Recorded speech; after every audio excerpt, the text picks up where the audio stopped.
Hi అండి.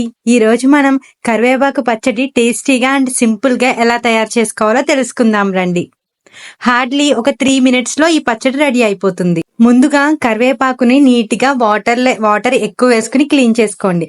తర్వాత ఒక బాండీలో 10 నుంచి 15 పచ్చిమిరపకాయలు తీసుకోండి. బాండీలో 2 టేబుల్ స్పూన్ ఆయిల్ వేసి తీసుకున్న పచ్చిమిరపకాయలు కూడా కొంతసేపు మగ్గనివ్వండి. కొంచెం ఫ్రై అయిన తర్వాత 2 టేబుల్ స్పూన్ మినప్పప్పు, 2 టేబుల్ స్పూన్ పచ్చెనగపప్పు, అలాగే 1 టేబుల్ స్పూన్ జీలకర్ర. ఇవన్నీ కొంచెం వేగిన తర్వాత మిక్సీ జార్లోకి తీసేసుకోండి. ఈ పోపు కొంచెం కూల్ అయ్యేలోపు మనం నీట్ గా క్లీన్ చేసుకున్న కరివేపాకును కూడా తీసుకుని కొంచెం ఆయిల్ యాడ్ చేసుకుని కొంచెం ఫ్రై చేసుకోండి. ఎక్కువసేపు మరీ డీప్ ఫ్రై లా అవసరం లేదు, కొంచెం ఫ్రై అయ్యేదాకా వేసుకోండి. ఈ లోపు మిక్సీ జార్ లో పెద్ద నిమ్మకాయ సైజ్ అంతా చింతపండును వేసుకోండి. అలాగే 4-5 రెబ్బలు వెల్లుల్లిపాయలు కూడా వేసుకోండి. అలాగే తగినంత ఉప్పు. ఈ కరివేపాకు పచ్చడిలో ఒక సీక్రెట్ ఇంగ్రీడియంట్ కూడా ఉందండి. అదేంటో కాదు, చిన్న బెల్లం ముక్క. మీకు కనుక నచ్చితే కొంచెం బెల్లం ముక్కను కూడా యాడ్ చేసుకోండి.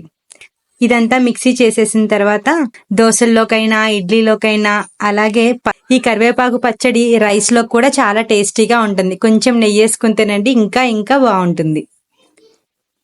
ఈ రెసిపీ కనుక మీకు నచ్చినట్టయితే మరికొన్ని రెసిపీస్ కోసం కన్ఫర్మ్ గా సబ్స్క్రైబ్ చేయండి.